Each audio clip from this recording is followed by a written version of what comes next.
ஓம் சைராம், ஜெய் சைராம்.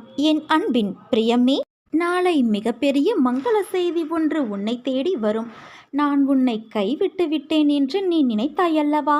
ஆனால் உன் வாழ்வில் நான் ஒவ்வொரு நல்ல மாற்றமாக செய்து கொண்டு வருகிறேன். இப்போது நீ என்ன செய்ய வேண்டும், என்ன செய்யக்கூடாது என நன்றாக புரிந்து கொண்டாய். என்னை வழிபடத் தொடங்கி என்னோடு உன் மனதால் இணைந்து விட்டாய். இன்று நீ எதை நினைத்து தீபம் ஏற்றினாயோ, இன்னும் 2 மாதத்திற்குள் அது நிறைவேறியிருக்கும். நீ என்னிடம் நன்றி மட்டும் சொல்.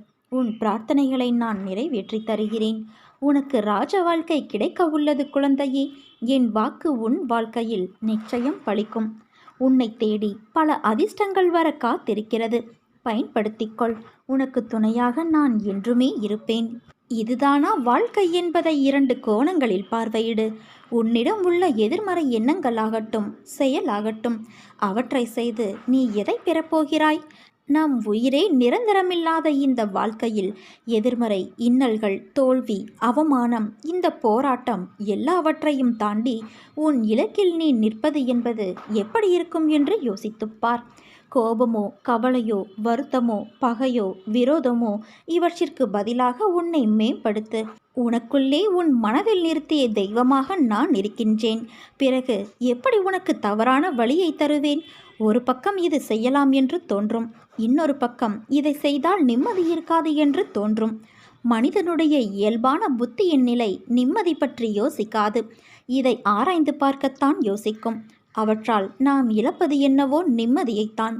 உன்னை வழி நடத்துபவன் நான். உன் அகிலமாயிருக்கும் நான் எதுவும் தப்பாய் போகும்படி யோசிக்க மாட்டேன். நம்பிக்கையோடு எதையும் யோசிக்காமல் பொறுமையாயிரு. உன்னிடம் என்றைக்கும் நான் சொல்வது ஒன்றுதான்.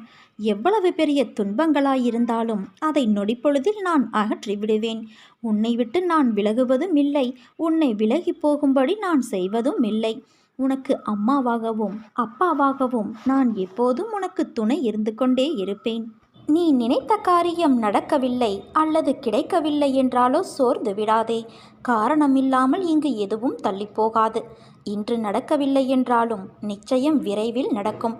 நம்பிக்கையோடு இரு. எல்லாம் நன்மைக்கே நடக்கின்றது.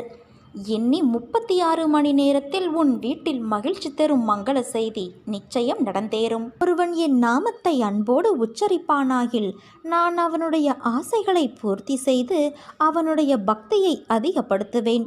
என் கதைகள் கேட்கப்பட்டால் எல்லா நோய்களும் விலகும். என் அடியவர்களை அவன் சாவின் வாயிலிருந்தும் நான் வெளியே இழுத்து விடுவேன். ஒருவன் என் வாழ்க்கையையும் செயல்களையும் ஊக்கமோடு இசை பாடுவானாயின் அவனுக்கு முன்னும் பின்னும் எல்லா திக்குகளிலும் சூழ்ந்து இருப்பேன். என் லீலைகளை எவனாவது இசைப்பானாயின் அவனுக்கு எல்லையற்ற பேரின்பத்தை நல்கி என்றும் நிலைத்திருக்கும் திருப்தியை அளிப்பேன். எவன் என்னிடம் பூரண சரணாகதி அடைகிறானோ, எவன் என்னை விசுவாசத்தோடு வணங்குகிறானோ, எவன் என்னை நினைவில் நிறுத்தி நிரந்தரமான தியானம் புரிகிறானோ அவனை விடுவிப்பது எனது சிறப்பு இயல்பாகும். என்றைக்கு என் பெயரை சொல்ல ஆரம்பித்தாயோ அன்றைக்கே உன் பாவங்கள் தொலைந்து விட்டது. கெட்ட காலம் முடிந்துவிட்டன என்பதை நம்பாமல் இருப்பவர்கள் என்னை நம்புகிறேன் என்று உதடுகளால் சொல்லி உள்ளத்தால் தள்ளி நிற்கிறார்கள். உனக்கு எதிராக தொடுக்கப்படும் எந்த விதமான அஸ்திரமும் இனி உன்னை நெருங்காது குழந்தையே. உன்னிடம் உள்ள இறைவனான நான் மிக பெரியவன். என் மீது எந்த பக்தனுக்கு முழு பக்தி ஏற்படுகிறதோ அவனுடைய கேடுகளும் அபாயங்களும் துடைக்கப்படுகின்றன. என்னை சரணாகதியடைந்தவர்கள் துன்பத்தில் விழும் தருவாயில் என் 4 கரங்களையும் கொடுத்து அவனை மேலே எழ செய்வேன். என்றும் அவனை கண்ணிமை காப்பது போல காப்பேன். நான் இருப்பது நீ விரும்பிய கோரிக்கைகளை நிறைவேற்றுவதற்கு. அதில் எந்த ஒரு சந்தேகமும் இல்லை குழந்தையே. குரு சரணங்கள் மீது தலை வைத்து என் வார்த்தைகள் மீது நம்பிக்கை வைத்தால் நிறைவேறாத காரியம் ஒன்றும் இருக்க முடியாது. மனசாந்தி இல்லாத ஒரு அங்குல இடம் கூட இவ்வுலகில் கிடையாது. உன் பாரத்தை என்மேல் வை. என் மீது உன் பார்வையை திருப்பு. என்னையே தியானி. நிச்சயமாய் நான் உனக்கு சாந்தி அளிப்பேன். உனக்குள் இருக்கும் கவலைகளை தூக்கி உன் தந்தையான என் மீது வைத்துவிடு குழந்தையே. நீ என்னிடம் வந்தால் நான் உன்னை கண்டிப்பாக பாதுகாப்பேன். ஒவ்வொரு கணமும் நீ என்னையே நினைத்து கொண்டு இருந்தால் அந்த ஒவ்வொரு கணமும் நான் உன்னை காப்பாற்றுவேன். யார் என்னை பெரிதும் நினைக்கிறாரோ அவருடைய பார்வையில் நான் இடைவிடாது இருக்கின்றேன். என்னுடைய பெருமை மட்டுமே வெளிப்படும். நீ என் வழியில் தொடர்ந்து வந்தால் உனக்கு எல்லா வழியையும் நான் திறந்து விடுவேன். எனக்காக சிறிது கஷ்டத்தை நீ ஏற்றுக்கொண்டால் உனக்கு வாழ்க்கையில் ஏற்படும் அனைத்து கஷ்டத்தையும் நான் விலக்கி விடுவேன். உன் தந்தையான நான் பலருக்கும் பலர் அறிய அற்புதங்களை அவர்கள் வாழ்வில் செய்துள்ளதை நீ அறிவாய்தானே. உனக்கு மட்டும் நான் செய்ய மாட்டேனா என்ன? உனக்கான அற்புதமும் உன்னருகில் வந்து கொண்டு இருக்கிறது. அதை பெற்றவுடன் மகிழ்ச்சியோடு என் கோவிலுக்கு வர நீ தயாராக இரு. இன்று ஏதாவது ஒரு ரூபத்தில் உன் தந்தையான நான் உனக்கு காட்சியளிப்பேன். உனக்காக நான் என்ன வேண்டுமானாலும் செய்வேன்.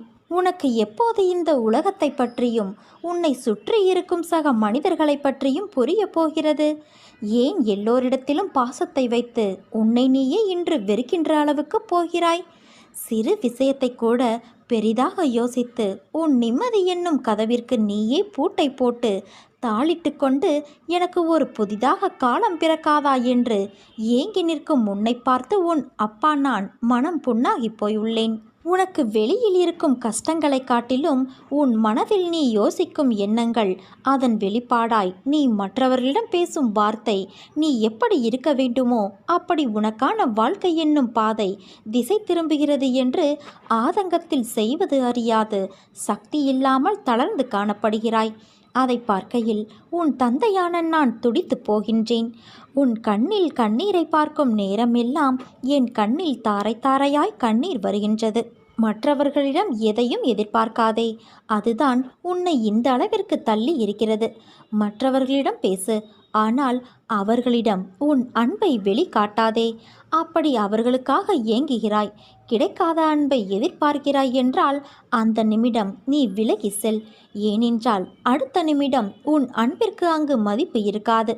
உன் சுயமரியாதை அந்த இடத்தில் பொதிந்து போகும். யார் உன்னோடு இருக்கிறார்களோ இல்லையோ, உன் தந்தையான நான் உன்னோடு இருப்பேன் தங்கமே. என் குழந்தையின் மெல்லிய மனம் சீக்கிரம் காயப்படுகின்றது. அதற்கு ஆறுதலான மருந்தாய் நான் உன் அப்பா இருக்கின்றேன். நீ இவ்வளவு மெல்லிய மனதோடு இருப்பது உன் தவறு அல்ல, அது உன் இயற்கையான சுபாவம். அதனால் நீ எதற்கும் குற்றமாய் கருதி உன்னை நீ கஷ்டப்படுத்தி கொள்ளாதே. உன்னை விட்டு நான் விலகுவதும் இல்லை, உன்னை விலகி போகும்படி நான் செய்வதும் இல்லை. உன் அம்மாவாக அப்பாவாக நான் என்றும் இருப்பேன். நம்பிக்கையும் பொறுமையும் தான் பக்தி என்ற தேரை இயக்குகின்ற இரு சக்கரங்களாக இருக்கின்றது. அதே போல சுகங்களும் துக்கங்களும் வாழ்க்கை என்ற வண்டியை ஓட்டுகின்ற இரு சக்கரங்களாக இருக்கின்றது. நான் வகுத்து வைத்த சில நியாயங்களுக்கு தகுந்தது போல மனிதன் துக்கத்தை மட்டுமே அனுபவிப்பது இல்லை, கஷ்டங்களையெல்லாம் நான் சுகமாக மாற்றி விடுகிறேன். வாழ்க்கையில் சில நேரங்களில் துக்கத்தில் மூழ்க வேண்டியதாகிறது.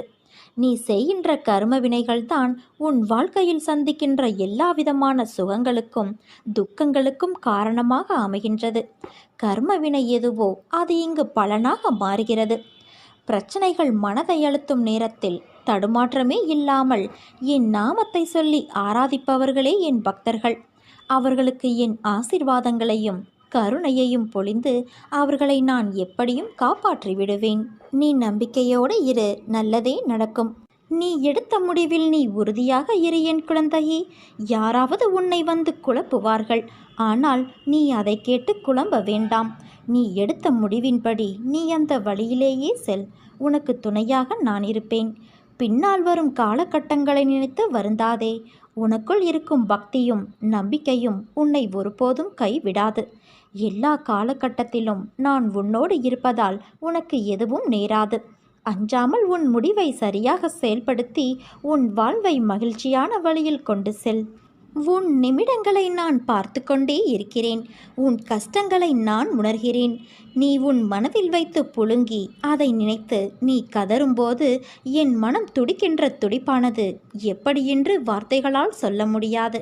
உனக்கான விஷயங்கள் நிச்சயம் உன்னை வந்து சேரும் என் குழந்தையே. அவசரப்படாதே. நமக்கு இது கிடைக்குமோ நடக்குமோ என்று எண்ணாதே. நிச்சயம் உனக்கு நல்லதே நடக்கும். நடக்கக்கூடாததெல்லாம் நடந்துவிட்டது. துன்பங்களையெல்லாம் நீ சந்தித்து முடித்து விட்டாய். உன்னை இந்த நிலைக்கு உட்படுத்தியவர்கள் தன்னிலை உணரும் காலத்தை நான் உருவாக்குவேன் என் குழந்தையே. விரும்பிய வாழ்க்கையை நீ புரிந்து கொண்டு பிறகு ஏற்றுக்கொண்டு அனைத்தையும் சகித்து கொண்டு கடந்து வந்து கொண்டு இருக்கிறாய். இனி கவலை எதற்காக இந்த பயம்? உன் அப்பா நான் இருக்கிறேன். எவ்வளவு வேதனை, எவ்வளவு துயரங்கள் உன் மனதில்! இதிலிருந்து இப்போது நீ மீண்டு வந்திருக்கிறாய். உன்னை நான் கைவிடுவேனா? இனி நடக்கப் போவதை பார்த்து நீ வியக்கப் போகிறாய். தைரியமாக இரு. அனைத்திலும் நீ ஜெயிக்கப் போகிறாய். உன்னை தேடி நான் வந்து கொண்டு இருக்கிறேன் குழந்தையே. நீ என்னை வரவேற்க தயாராக இரு. உன்னை மகிழ்விக்கவே உன் தந்தையான நான் வந்து கொண்டு இருக்கிறேன். உன் கர்ம பலன்களை விளக்கி உன்னை அனைவரும் வியக்கும் வண்ணம் வாழ்க்கையில் உயர்ந்த நிலைக்கு நான் கொண்டு செல்லப் போகிறேன். விடியலுக்காக காத்திருக்கும் உன் வாழ்வில் சூரியனாய் வந்து நான் ஒளி ஏற்றுவேன். நல்லதோ கெட்டதோ அனைத்தையும் உன் தந்தையான என்னிடம் விட்டுவிடு. எதுவும் இங்கு நிரந்தரமில்லை. எல்லாம் ஒரு நாள் மாறும். நமது பூர்வ ஜென்ம பந்தமே உன்னை என்னிடம் சேர்த்துள்ளது என் குழந்தையே. இது வெறும் வார்த்தையல்ல, உன் தந்தையான என்னுடைய சத்திய வாக்கு. உன் பொறுமையை சோதிக்கும் அளவுக்கு சோதனைகள், நெருக்கடிகள் வந்தாலும் அந்த கடினமான நேரங்களை நீ அமைதியோடு கடந்தாக வேண்டும்.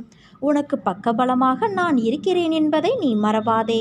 கடந்த காலத்தை கலக்கமில்லாமல் உணர்ந்து கொள். நிகழ்காலத்தை ஊக்கத்தோடு அணுகிப்பார். வருங்காலத்தை தைரியமோடு எதிர்கொள்ளலாம். கிடைக்காததையும் தவறவிட்டதையும் நினைத்து மனம் தளராதே. உனக்கு கிடைத்த வரங்களை உன் எண்ணத்தில் கொள். கடவுளை நம்பு. அவர் நல்லவர்களை என்றுமே கைவிட மாட்டார் என் தங்கமே. நாளை என்பதை என்னிடம் ஒப்படைத்து முடிந்த நன்மைகளை இன்று நீ செய்து பார். நியாயமாக உனக்கு கிடைக்க வேண்டிய எல்லாம் கிடைக்கும். காயத்திற்கு மருந்தும் காத்திருந்ததற்கு விருந்தும் கிடைக்கும். என் அருள் உன்னை வந்து நிச்சயம் சேரும் என் செல்வமே. நீ காண்பதெல்லாம் என்னுடைய சொரூபமே என்ற நம்பிக்கை இருந்தால் நான் உன்னுடையவன். வாழ்க்கை அமைதியானதுதான். உன் மனம் மட்டும்தான் பதற்றமாக இருக்கிறது. அதை சாந்தப்படுத்தி வாழ்வில் வெற்றி பெற சில வழிமுறைகள் உள்ளது. அதை பின்பற்று. உன் வாழ்வில் வசந்த காலம் உன்னை தேடி வரும். உனக்குள்ள பிரச்சனைகள் எல்லாம் உன்னுடைய திறமைக்கு உட்பட்டவையே. அதை மீறிய பிரச்சனைகள் ஏதும் இல்லை. நல்ல முடிவுகள் அனுபவத்திலிருந்து பிறக்கின்றன. ஆனால் அனுபவமோ தவறான முடிவுகளிலிருந்து கிடைக்கிறது. எதையும் உயர்வாக பார்க்காதே, தாழ்வாகவும் பார்க்காதே. யாரையும் நீ ஆராதிக்க வேண்டாம், தூற்றவும் வேண்டாம். நோக்கத்தில் தெளிவும் மனதில் அமைதியும் கொண்டு நீ செயல்படும்போது தான் விரும்பும் லட்சியத்தை நிச்சயமாக நீ அடைய முடியும். எப்போதெல்லாம் இறைவன் செயல் என நாம் உணர்கிறோமோ அப்போது நன்மையும் ஆனந்தமும் அமைதியும் நிரம்பி வழியும். உறவினராயினும் கடவுளே ஆயினும் தர்மமே மேலானது. தர்மத்திற்கு எதிராக செயல்படும் அனைவரும் ஒரு நாள் வீழ்ந்து போவார்கள். விதி வலியது. மனித உள்ளத்தின் முன் விதி பின்வாங்கும். அரிய சாதனைகள் அனைத்தும் வலிமையினால் செய்யப்பட்டவையல்ல, விடாமுயற்சியினால் தான் செய்யப்பட்டது. நீ தேடும் ஆனந்தமும் அமைதியும் உன் உள்ளேதான் உள்ளது. அதனை நீ ஒருபோதும் வெளியே தேடாதே, உன் உள்ளே தேடு. நல்ல வாழ்க்கையை அமைத்து கொள்ள அறிவு ஒளியை பெற உன் உள்ளத்திலிருந்து வரும் பொறாமை, போட்டி, பேராசை, பயம் போன்ற அழுக்குகளை அகற்றி உன்னை தூய்மைப்படுத்தி கொள்ள வேண்டும். நீ தனியாக நின்றுதான் இதை சாதிக்க வேண்டும். இதில் யாராலும் உனக்கு உதவ முடியாது. உன் கர்ம வினைகள் எரிக்கப்படும். உனது கர்ம பலனை நீ அனுபவித்தாக வேண்டும். உனக்கு என் மீது நம்பிக்கை இருந்தால் எனது சாணியத்தின் முன்னர் நெருப்பில் வைக்கோல் எறிவதைப் போன்று உன் கர்ம வினைகள் அனைத்தும் எரிக்கப்படும். சதா சர்வ காலமும் என்னையே நினைத்து என் நாமத்தையே உச்சரித்து கொண்டிருந்தாலும் உன் மனதில் ஆழமாக புதைந்து இருக்கும் கவலைகளிலிருந்து உன்னால் வெளியே வர இயலாமல் தவிக்கும் நிலையை பார்த்து என் நெஞ்சம் பதைக்கின்றது. நீயும் நான் கூறும் அறிவுரைகளின்படிதான் நடக்கின்றாய். அதில் எந்த குறையும் இல்லை. ஆனால் நடந்து முடிந்தவைகளை உன்னால் மறக்க முடியாமல் நித்தமும் நீ கண்ணீர் விடுவதை பார்க்க எனக்கு சக்தி இல்லை. நடக்கக்கூடாததெல்லாம் நடந்துவிட்டது. துன்பங்களையெல்லாம் நீ சந்தித்து முடித்து விட்டாய். நீ வாழவே கூடாது என்று நினைப்பவர்களுக்கு எதிரில் தைரியமாக நின்று சாதிக்கும் நீ தனிமையில் கோழையைப் போல அழுகின்றாய். அழாதே, தைரியமாக இரு. உன்னை இந்த நிலைக்கு உட்படுத்தியவர்கள் தன் நிலை உணரும் காலத்தை உருவாக்குவேன். நீ இழந்ததையெல்லாம் வேறு வடிவில் உன்னை வந்தடைய நான் வழிவகை செய்வேன். அத்தனை கஷ்டங்களையும் தாங்கிக் கொண்டு சாயியே துணை, சாயியே சாஸ்வதம், இன்னும் என் நிலை இறங்கினாலும் சாய் இருக்கிறார் என்று இருக்கிறாயே, உன்னை நான் எப்படி கைவிடுவேன்? நீ பார்த்து கொண்டே இரு. உனக்கு கஷ்டங்களை உருவாக்கியவர் கண் பார்க்க கோபுரத்தின் உச்சியில் நான் உன்னை அமர வைத்து நான் அழகு பார்ப்பேன். உன் குழந்தையால் உன்னை நான் மேன்மையடைய செய்வேன். என்னை நம்பு. இது உன் சாயப்பாவின் என் சத்திய வாக்கு. எல்லாவற்றையும் மனதிற்கு அடியில் வைத்து புதைத்து கொண்டு வைராக்கியத்துடன் வலம் வா. நீ சாயின் குழந்தை. உன்னை அசைத்து பார்க்கிறவர்களை இந்த சாய் அசைத்து பார்ப்பார் என்ற நம்பிக்கையுடன் இரு என் தங்கமே. உன்னை நெடுநாட்களாக ஆட்டி படைக்கும் மிகப்பெரிய பிரச்சனை ஒன்று தீரப்போகிறது. இந்த பதிவை கேள். இதை கேட்கும் நொடியிலிருந்து உன் பிரச்சனை அனைத்தும் விலகிவிடும். இது உன் சாயப்பாவின் என் சத்திய வாக்கு. வாழ்வில் நமக்கு எதுவும் நிறைவான நிகழ்வு நடக்காதா என்று காத்து கொண்டு இருக்கும் உனக்கு நான் உன் சாய்தேவா எப்படி பதில் சொல்லாமல் இருப்பேன்? நிச்சயம் உன் வாழ்வில் பூக்கள் மலரப்போவது உறுதி. நீ நீடூடி சுபிட்சமாய் எல்லா வளங்களையும் பெற்று நல்ல ஆரோக்கியத்துடன் எப்போதும் நிம்மதியாய் என் ஆசிர்வாதங்களுடன் ஜெயமாக என் மகளாய் மகனாய் என் அரவணைப்பில் வாழ்வாய். ஒன்றுக்கும் லாபமில்லாத தகராறுகளிலிருந்து விலகிவிடு குழந்தையே. நான் என்னும் அகங்காரம் உன் உடல் உணர்வு நிலையை பெருக்கி உன்னை ஆன்ம உணர்வு நிலையிலிருந்து தள்ளி வைத்துவிடும். வீண் வாதங்களையும் விவாதங்களையும் விட்டு விலகி நில். ஏனென்றால் என்னை நீ மௌனமான மனநிலையில்தான் காண முடியும். ஆறுதலை அடுத்தவர்களிடம் தேடாதே. உனது கஷ்ட நஷ்டம் எதுவானாலும் அது உனக்குத்தான் வலியும் வேதனையும். அடுத்தவர்களுக்கு அது வெறும் கதைதான் என்பதை உணர்ந்து உனக்கு நீயே ஆறுதல் கூறும் வகையில் மனதைரியத்தை வளர்த்து கொள்ள வேண்டும். உனக்கு பக்கபலமாக நான் இருப்பேன், என்றும் இருப்பேன். நான் பெற்றெடுக்காத என் செல்வமே, உன்னுடைய நிழலே நான் தான். உன்னுடைய அசைவுகளை வைத்தே உன்னை அறிந்து கொள்பவன் நான். உன்னுடைய பிரச்சனை என்ன, உன்னுடைய கவலை என்ன என்பது எனக்கு நன்கு தெரியும்.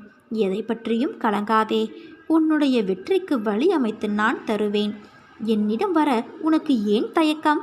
எனக்கு கொண்டு வர உன்னிடம் ஒன்றும் இல்லையே என்று வருந்துகிறாயா? எனக்கு எதுவும் தேவையில்லை. உன் அன்பு மட்டும் போதும். தயக்கமில்லாமல் வா. தந்தையிடம் வர குழந்தைக்கு எதற்கு தயக்கம்? என் செல்வமே, ஏன் இந்த சலிப்பு உன் வாழ்க்கை மீது உனக்கு? உன் கடமையை எந்த குறையுமின்றி செய்.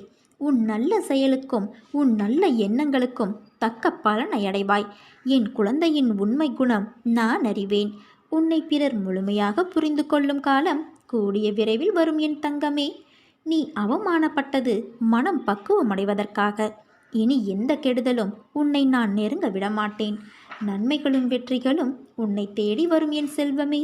தினமும் ஒரு பூச்சிக்கோ பறவைக்கோ நாய்க்கோ ஏதேனும் ஒரு உயிருக்கு உணவை கொடு. அது உன்னை எப்போதும் காக்கும். நானும் மகிழ்ச்சியடைவேன். உனக்குள்ளேயே என்னை வைத்துக்கொண்டு என்னை தேடி ஊர் ஊராக ஓடுவதும் என் பெயரை மறந்து மற்றவற்றை உச்சரிப்பதும் ஏன்? என்னை நினைப்போருக்கு தலைமுறை தலைமுறையாய் நான் துணை நிற்பேன். என்னுடைய ஆசிர்வாதங்கள் உனக்கு எப்போதும் உண்டு. அதுவும் முழுவதுமாக ஆசிர்வதிக்கப்படுவாய். அன்றைக்கு உனது கண்கள் கலங்கும்.